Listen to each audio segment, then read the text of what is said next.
Aloha cupcakes. Today I'm going to be setting up the Blackmagic OG. Now this camera is 10 years old and it shoots some of the most amazing images, but it's definitely got its quirks and I had to find workarounds for all of them. So let's take a look at what I've got here. So we're going to start with the camera. Now this one is in really good condition and all of the ports are intact. The screen is fully operational and it's even got its original battery, which needed to get replaced, but something about an OG. Now, this cage that I got from, was it XLCS? I think that's the name of it. This thing is a beast. Super heavy. It has a trillion freaking holes to mount things onto, and it has 2 locking points. So it should be pretty secure once this thing is in here, because when you're dealing with old electronics, the last thing you want is to break them. Because it's, I can't actually replace anything on this one, which is considerably more of an issue with it than anything else, because that means that I can't get things fixed. It means that parts don't exist for it if I need them, the replacement bits and pieces. Like, if I break this thing, this one's done. And it just happens that this is a camera that shoots a better image than most of the new stuff, at least for inexpensive stuff. So now that I've got it locked in, I'm going to put this fall cam, quick release plate thing on the bottom of it. I'm going to put this like kind of off to the side a little bit, not directly underneath the lens. I'm putting it just slightly off, and maybe that will make sense here shortly once I start actually putting everything together, but I'm just doing it. Deal with it, okay? All right, so that thing's all locked up together. We're going to assemble my battery plate attachment. I'm going to use a cheese plate with a different kind of cheese plate and this battery plate with a screw hole in the bottom of it. Yeah, it's just, this one is one of few. Small rig makes it. It has a 12-volt output because this camera only runs on that 12-volt output, and W batteries aren't really a thing with this one. So I had to... It's fine. We'll just bolt a bunch of things together until it kind of fits. Luckily, these cheese plates are small, they're lightweight, and they're kind of like having an erector set. But once it's all screwed together and attached correctly, it will make for my own battery mount. If I can tighten these things up correctly. Now that fall cam thing, we're going to take the base plate for it and make sure that the screws are facing towards the back of it and screw this thing on. Basically what they do is they lock this thing into place, just like that. So once this thing's on, assembled, and attached, I have a plate to mount the battery, but it still needs a little bit of stability. So I have this bottom plate here. I've put a Arca Swiss plate on it, and I'm just going to attach this thing to it, clamp this down, and basically it's one screw and I can remove that thing. And then while we're here, I might as well stick the battery on this thing.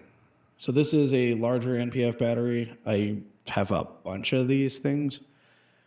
So far, messing with this thing, testing it out, I think I've been able to shoot for about 8 hours without having to switch the battery. And since I've got 3 of them, pretty good shape. Now I'm going to stick this plate here, which you'll find out about this plate shortly, but I'm putting the plate here. So this will be fun later. So I've already put the monitor plate. I put that on the front. This plate here only fits with these because of the little locator pins.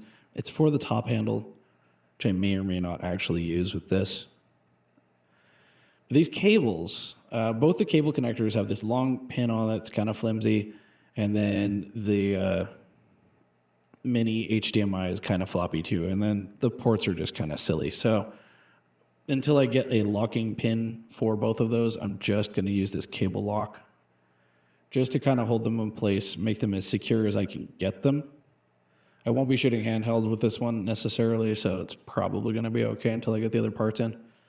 For now, this is going to hopefully work. And I'm going to keep them tucked in as tight as possible, and then they're going to get tucked away behind the battery. So I should be good with that. Small rig makes those. They come in a pack of 4, so if I need them in additional locations, I can use them. Now check this out. I have a trucker ball for my camera. I know, super awesome. Let's not put the monitor on yet. Let's talk about this little Helios Russian lens. I think this thing's amazing. And it is, with the speed booster on here, it's probably my favorite lens to shoot with this thing so far. Out of the 4 old lenses that I have that I can adapt to this thing, this is my favorite one. So fancy, look at that. So let's get this monitor on here. Now this Viltrox one, it comes with the battery pack, and the battery pack also just mounts horizontally, which most of them are pretty vertical. And that allows me to put the plate to where it's on the front of the cage and then just screw this thing on. It's a little offset, so it's not directly over the lens, so I can still see what I'm doing on top of the lens, because that's where your focus things are. It comes with this cover thing, but this cover thing's a little cumbersome on top of this thing. I mean, if I shoot outdoors, it's going to be important, but for right now, we can just take that thing off. And I should have plugged in the HDMI cable before I screwed it down, but, you know, whatever. We'll just dig around it until I finally get in the right spot. And there you have it. Everything's all assembled. So now we got to plug this in. It's a fairly small thing. It's still a lot bigger than what this camera was intended to be, but this is how I was able to get everything to where, one, I can see the screen. It has enough battery life that I can record a thing, and I can take it off of this thing and put it up on a tripod, hold it handheld if I need to, and then put it back on the plate and set it down. So I don't have to worry about messing stuff up or changing settings or anything like that. I've made this fully operational and fully functional so that I can start using it for something more than just talking head videos, which so far that's all I've done with it.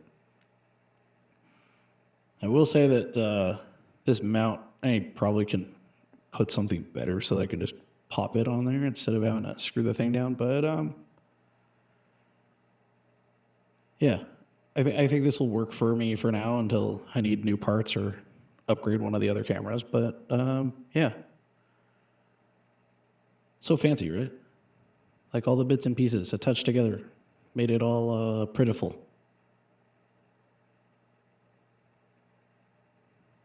Yeah, I like it. I like it a lot. So that's the Blackmagic OG. I'm gonna go shoot with this thing now, and let's see what kind of dumb stuff I can do with this. You ready? All right, till the next video, stay moist, my friends.